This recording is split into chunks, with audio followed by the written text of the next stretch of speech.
Shooting కి break ఇచ్చి జనం మధ్య యాక్టింగ్ చేయడానికి దత్తపుత్రుడు మళ్ళీ వచ్చాడు. కాకపోతే ఒక్కటే తేడా, సినిమాలో మేకప్ వేసుకుంటాడు, వారాహి యాత్రలో మేకప్ వేసుకోడు. మిగతాదంతా సేమ్ టు సేమ్. అవినీతి పరుణ్ణి సపోర్ట్ చేస్తూ అవనిగడ్డలో సభ పెట్టాడు. మొదటి నుంచి చివరి వరకు జైల్లో ఉన్న బాబుకు భజన, ప్రభుత్వంపై తప్పుడు ఆరోపణలు, అంతకుమించి ఏం లేదు. వారాహి యాత్ర మొదటి నుంచి ఫ్లాప్ షో అని తెలిసిందే. కానీ ఒక అవినీతి తిమంగళానికి మద్దతు పలికిన తర్వాత వారాహి యాత్ర అట్టర్ ఫ్లాప్ షోగా మారింది.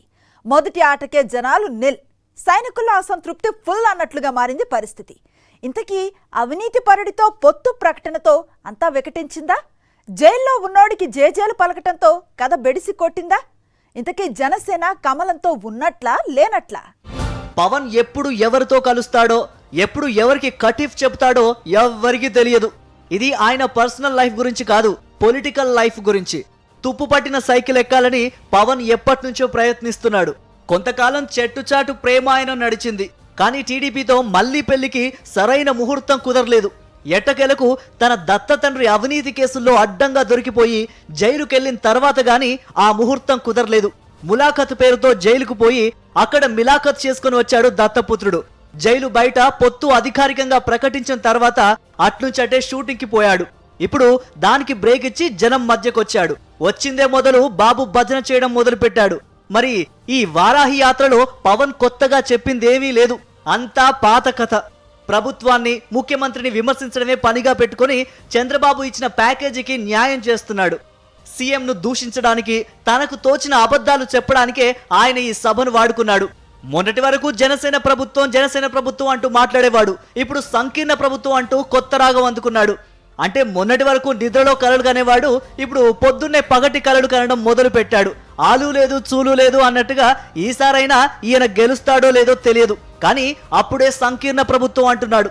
ఒక అవినీతి పరుడికి సపోర్ట్ చేస్తూ ఆ అవినీతి పరుడి పార్టీతో పొత్తు పెట్టుకొని ఆ అవినీతి పరుడి ఆధ్వర్యంలో నడిచే పార్టీ అధికారంలోకి వస్తుందని చెప్పడం నిజంగా హాస్యాస్పదం కాక మరేమవుతుంది? చంద్రబాబు కేసులను జయించి బయటకు వస్తారట. ఇప్పటికే స్కిల్ స్కామ్ లో ఆరోపణలు ఎదుర్కొంటూ జైల్లో ఉన్నాడు.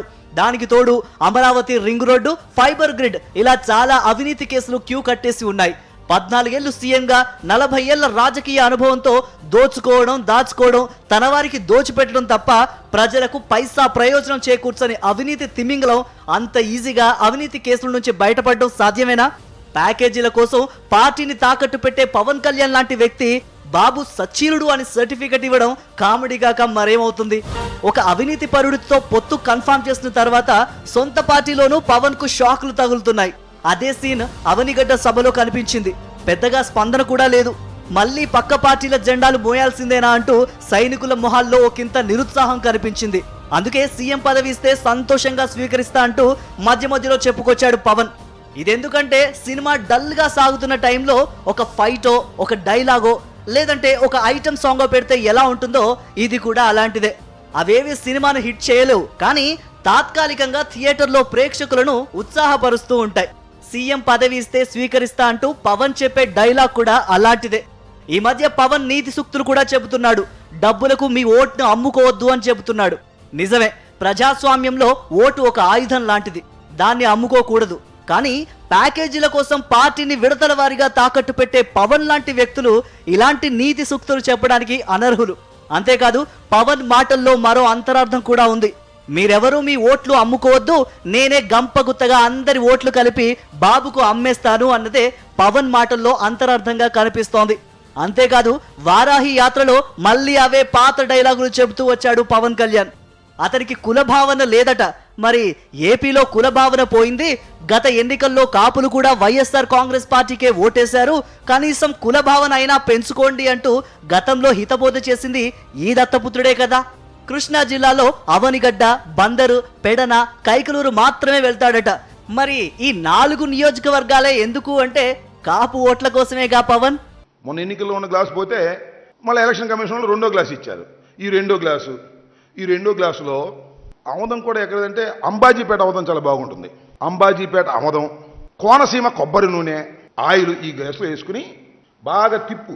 నువ్వు తిప్పలేవులే, నీ చెంచా ఉన్నాడుగా మనోహరు, ఆయన చేత బాగా తిప్పుతాడు.